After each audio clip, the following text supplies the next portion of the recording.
Olá, pessoal. Saudações a todos. Eu sou o professor Vieira e este é o canal Antônio Vieira.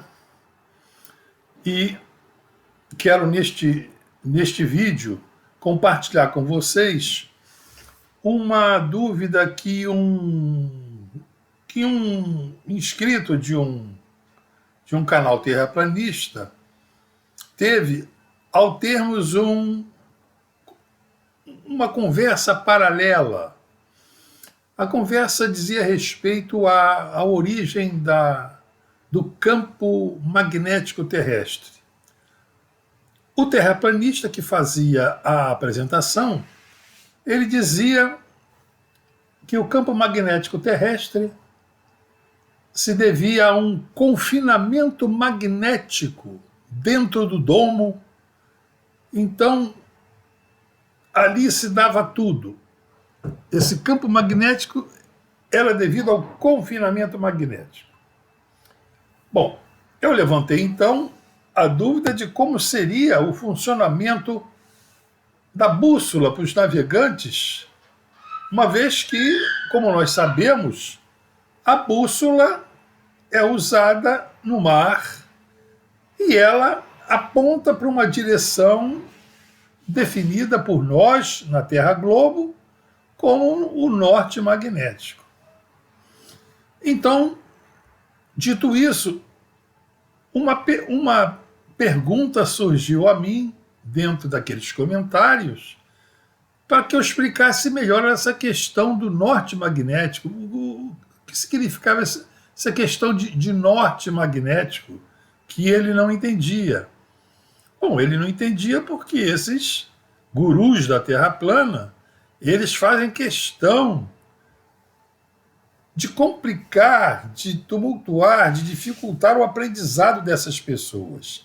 Eles chegam a dizer que na Terra Globo não pode haver esse campo magnético como nós conhecemos, porque lá no núcleo o ferro está numa temperatura tão alta que perde suas propriedades magnéticas. Mas isso é uma falácia. Então eu expliquei a esse interlocutor que eu estava me correspondendo e quero compartilhar com vocês a explicação que eu dei a ele para que vocês também possam refletir sobre isso. Então eu disse a ele que lá no núcleo da Terra, a Terra é formada assim por três grandes camadas. Tem um núcleo chamado níquel, que é formado de níquel e ferro. Depois, afastando-se do centro, vem outra camada grande, espessa, chamada Sial, que predominantemente tem silício, do Si, e alumínio. E exteriormente a ela, numa grande camada até a superfície terrestre, tem o Sima, que é o silício, e o magnésio, que é essa que nós temos mais contato, que forma essa forma de barro que a gente vê quando há essa decomposição do óxido de ferro, por aí, né? Mas isso é uma maneira didática, né? Porque, na realidade, na formação da Terra, a coisa não se formou assim, de modo tão comportado, como se fossem camadas de cebola. Houve uma questão assim um pouco tumultuada, tanto é que nós constatamos a presença de ferro na superfície da Terra, né?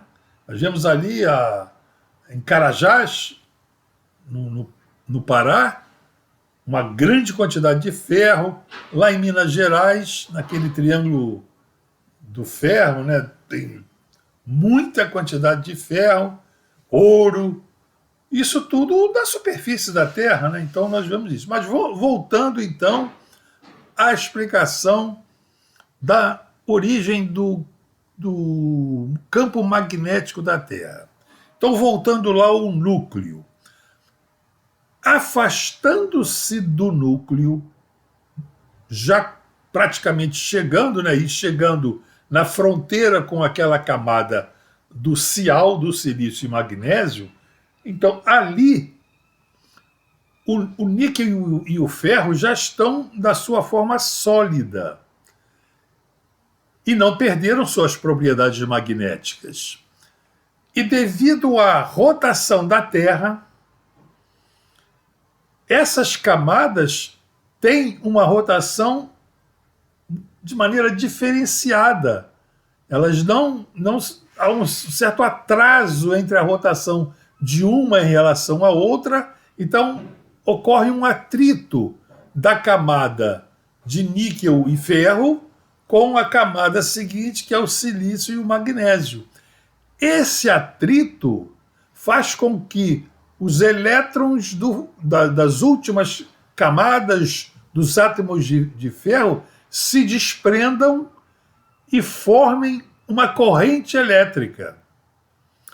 Essa corrente elétrica dá origem a um campo magnético, como se fosse um gigantesco eletroímã. Então, como se fosse aqui, imagine a minha mão direita, o polegar indicando a direção do campo elétrico e meus dedos da mão indicando o campo eletromagnético. Eles são ortogonais. Então, esse campo eletromagnético, ele vai, as suas linhas de força vão sair do globo pela extremidade sul, que nós chamamos polo sul magnético, e vão envolver todo o espaço do globo até não é rente ao globo, eles têm uma altitude considerável, essas linhas de força do campo magnético, formando como se fossem meridianos magnéticos, e emergem, eles mergulham lá no norte, lá no Polo Norte, em um ponto chamado Polo Norte Magnético.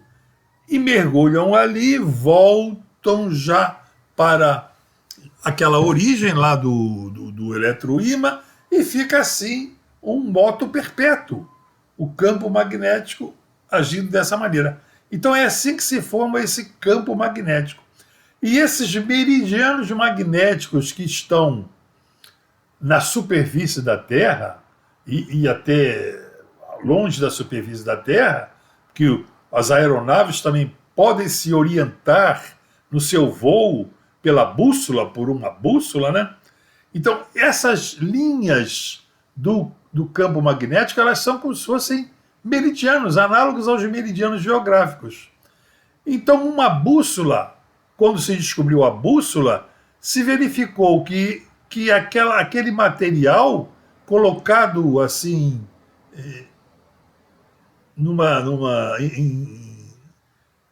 com graus de liberdade, ele se alinha com esses meridianos magnéticos. E convencionou-se chamar aquela ponta da agulha magnética que indica o Polo Norte, convencionou-se chamar essa ponta da agulha como o norte da agulha. E, ao contrário, a sua outra ponta como o sul. Então, essa agulha da bússola é como se fosse um pedacinho do meridiano magnético. E esse campo magnético, ele é dinâmico, ele vai se movimentando. E esse norte magnético, esse eixo, vamos dizer assim, norte-sul magnético, ele vai se movimentando e o norte magnético vai se afastando do norte geográfico e origina assim, então, o que nós chamamos da declinação magnética, esse ângulo formado entre o meridiano magnético e o meridiano geográfico. Então, essa é a origem do campo magnético terrestre, e eu espero que eu tenha explicado de uma maneira didática para vocês, que vocês não se deixem enganar por esses gurus que ficam dizendo essas atrocidades de confinamento magnético, não sabem nem explicar como é que isso ocorre. Tá, senhores? Então, era só isso por hoje e até a vista, pessoal.